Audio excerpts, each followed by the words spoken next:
সেই জোয়ারের সামান্য ছিটাফোঁটা পানি কি এখানে আসে না? বলে যে না, আসে না। কেন আসে না? বলে বর্তমান শাসক গোষ্ঠী সাতক্ষীরাকে বাংলাদেশের অংশ মনে করে না। সাতক্ষীরার উপর তারা জুলুম করেছে, সাতক্ষীরার জনগণের অধিকার দেয়নি। মানুষ খুন করেছে, গুম করেছে, পঙ্গু বানিয়েছে, ইজ্জতের উপর হাত দিয়েছে, সম্পদ লুণ্ঠন করেছে এবং মানুষকে কাজকে তো তারা তাদের দাসে পরিণত করেছে। কম বেশি এই চিত্র ছিল বাংলাদেশের। সবচেয়ে খারাপ অবস্থা ছিল সাতক্ষীরার।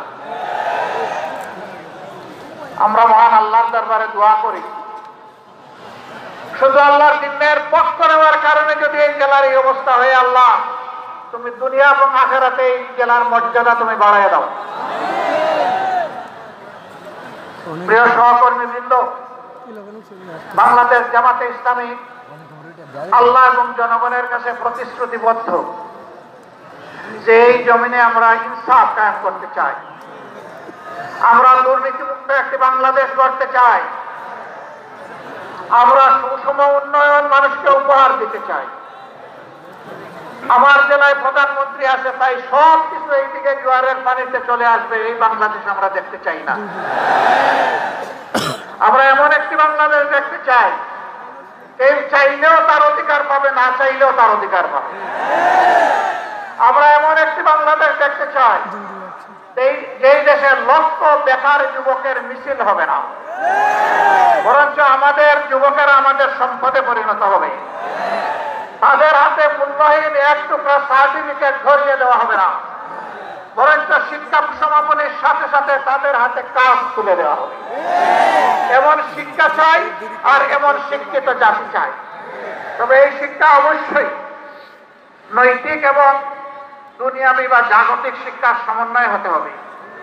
মানুষ যাতে মানুষ হয়, শিক্ষা নিয়ে মানুষ যাতে ডাকাত না হয়, আমরা সেই শিক্ষাটি চাই।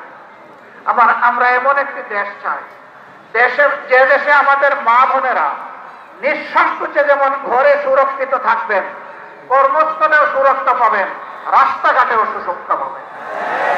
তাদের দিকে কোন খারাপ লোক চোখ তুলে তাকানোর কসরত পাবে না। তারা ইজ্জতের সাথে, মর্যাদার সাথে, তাদের দক্ষতা দিয়ে দেশের উন্নয়নে তারাও ভূমিকা রাখবে। নবী করিম সাল্লাল্লাহু আলাইহি ওয়াসাল্লাম মানব জীবনের সবচেয়ে ঝুঁকিপূর্ণ কাজেও মহিলাদেরকে শরীক করেছেন। সেই কাজটি হচ্ছে যুদ্ধ। যুদ্ধে মারা পুরুষের পাশে থেকে তারাও যুদ্ধ করেছে। বিশেষ করে বদর যুদ্ধের কঠিন দিনে আমি প্রায় এই উদাহরণটা দিয়ে থাকি।